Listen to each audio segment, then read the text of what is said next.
இது உங்கள் தமிழ் கிரேக். இப்போ நம்ம செய்ய போகிற ரெசிபி பிராய்லரையும் செஞ்சாலும் நல்லாயிருக்கும், நாட்டுக்கோழியில் செஞ்சாலும் நல்லாயிருக்கும்.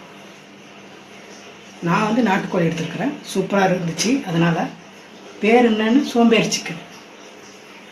என்னங்க எல்லோரும் சிரிக்கிறீங்களா? சோம்பேறி சிக்கனுன்னு இல்லைங்க. என்னங்க சோம்பேறி சிக்கனுன்னு சொல்கிறீங்க அப்படின்னு கேட்குறீங்களா? டக்குன்னு செய்கிறதுங்க. டக்குன்னு நம்ம வீட்டில் இருக்கிற பொடிகளெல்லாம் வச்சு ஒரு 1/2 கிலோ சிக்கன் வாங்கி டக்குன்னு சாப்பிட்றோம். 1/2 மணி நேரத்துக்குள்ளே சாப்பிட்றோம். சரி வாங்க பார்க்கலாம்.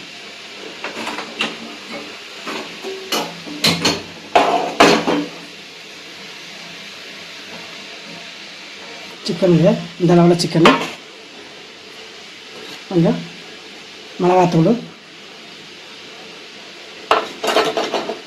ஜீரகத்தூள், கொஞ்சம்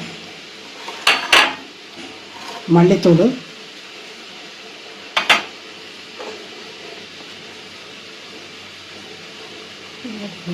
கரம் மசாலா தூள்,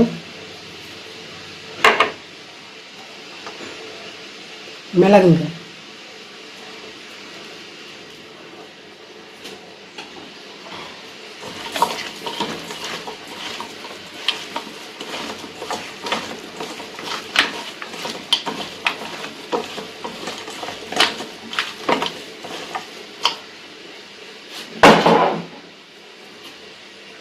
வெங்காயம் அதை கொடுத்து வைக்கணும்.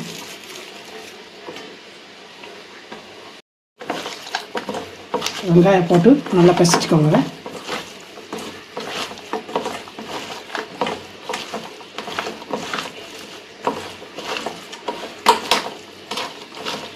கும்பல்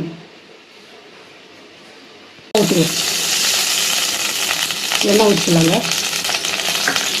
1 மணி நேரம் ஊற வச்சுருங்க.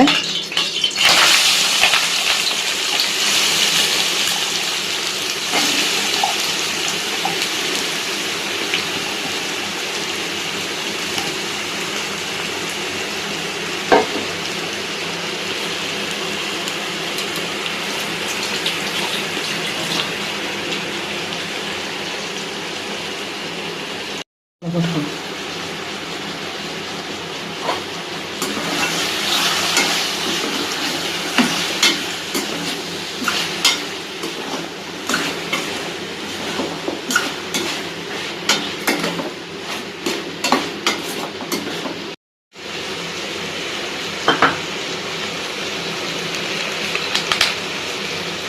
இஞ்சி பூண்டு பேஸ்ட்டு 1 ஸ்பூன் அளவில் எடுத்துருக்குறேன். தண்ணி ஊற்றிக்கோங்க. இது நாட்டுக்கோழிங்கிறதுனால நான் நிறையா தண்ணி ஊற்றுறேங்க. ஒரு 2 டம்ளர் ஊற்றுறேன். நீங்கள் பிராய்லர் எடுத்தால் ஒரு 1/2 டம்ளர் ஊற்றிக்கோங்க, இல்லை 1 டம்ளர் ஊற்றிக்கோங்க. நிறையா செஞ்சிங்கன்னா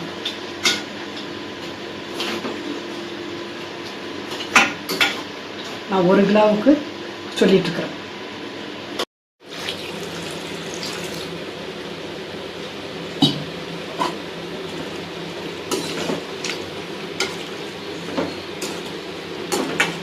தண்ணி பாருங்க.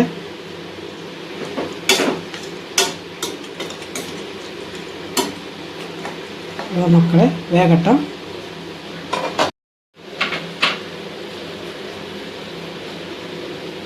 தேவையான அளவு உப்பு போட்டுக்கோங்க.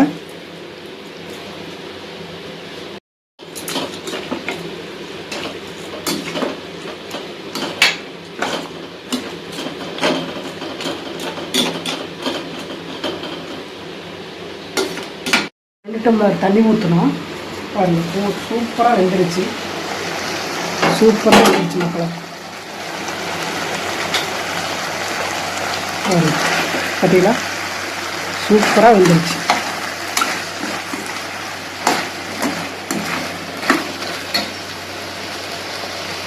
கொஞ்சம் கொத்தமல்லி தலை வைக்கணும். ஸ்டவ் ஆஃப் பண்ணிக்கலாம். ரெடி ஆகிடுச்சு. அவ்வளோதான்.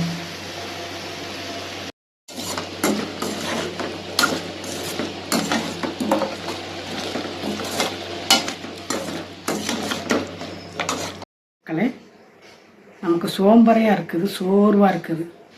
சிக்கனோ முட்டையோ ஏதாவது சாப்பிடணும், நல்லா அப்போ தான் எனர்ஜியாக இருக்கும் அப்படிங்கிற நினைக்கிற வேலையில் ஒரு 1/2 கிலோ சிக்கன் வாங்கி கூட டக்குன்னு நீங்கள் பொடியில் எடுத்து போட்டு செஞ்சு அழகாக வீட்டில் உட்காந்து சாப்பிட்லாம். நம்ம சேனலை மறக்காதீங்க. இது உங்கள் தமிழ் கிரீக். என்கரேஜ் பண்ணுங்கள் மக்களே, லைக் போடுங்க. லைக் பண்ணால் தான் நம்ம சேனலு அடுத்தவங்களுக்கு காட்டும் 4 பேர்த்துக்கு. சரி, இன்னும் அடுத்த ஒரு புது வீடியோவில் சந்திக்கலாம். நன்றி, வணக்கம்.